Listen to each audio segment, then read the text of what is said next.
Aceștia nu sunt doar simpli enoriași, ci adevărați maestri ai scenei religioase, actori de primă mână.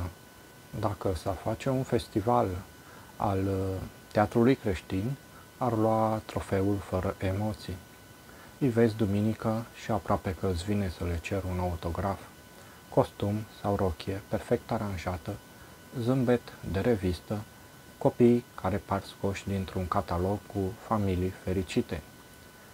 Biblia groasă la subsoară ca un trofeu.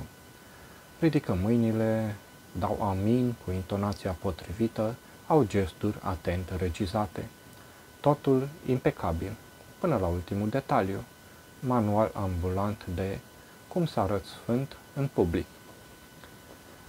Dar cortina cade repede. Când ușile bisericii se închid și luminile se sting, încep adevăratele repetiții generale. În familie devin tiranii domestici. La muncă sunt șefii abuzivi sau angajații corupți. În afaceri își vindă cinstea la reducere. În ascuns hrănesc exact păcatele pe care le condamnă cu foc duminică. Doi actori într-unul singur. Unul pentru public și celălalt pentru culise. Și au tupeul să creadă că Dumnezeu cumpără bilet la spectacolul lor. Ce nu le trece prin minte e că Dumnezeu nu stă în primul rând să-i aplaude. El privește direct în culise, acolo unde nu există machiaj, unde nu e scenariu, unde nu e public. Și acolo toată spoiala se evaporă. Pe afară, imagine imaculată, pe dinăuntru, putreziciune.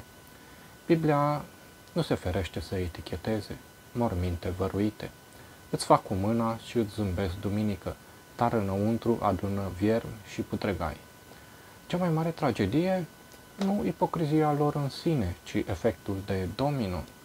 Oamenii din jurul lor încep să creadă că asta e norma, să fii înger la biserică și demon acasă. Tinerii cresc confuz, învățând că viața creștină e doar o mască pusă strategic o dată pe săptămână. Și când inevitabil se dă jos cortina și adevărul iese la iveală, nu rămâne decât dezgust, rușine și un gust amar care strică tot ce înseamnă credință autentică. Un exemplu tipic din păcate. Un frate respectat, pilon de nădejde al comunității, predica mereu despre familia creștină model. Toată biserica îl admira, doar că în spatele ușilor închise era un tiran.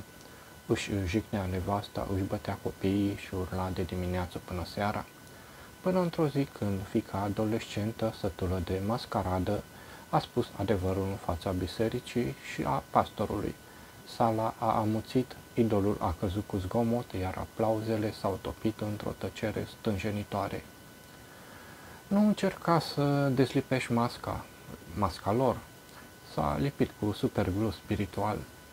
Dacă încerci, riști doar să fii acuzat că nu ai dragoste. Cel mai înțelept e să nu te lași contaminat. Pleacă. Nu-ți hrăni sufletul în aerul porat al ipocriziei. Protejează-ți inima de cinism, dar și de minciună și caută un loc unde oamenii nu joacă teatru, ci trăiesc real, la fel acasă, la muncă și în adunare. Dumnezeu are și astfel de locuri. Dar trebuie să cauți unde nu există scenă, ci doar viață adevărată.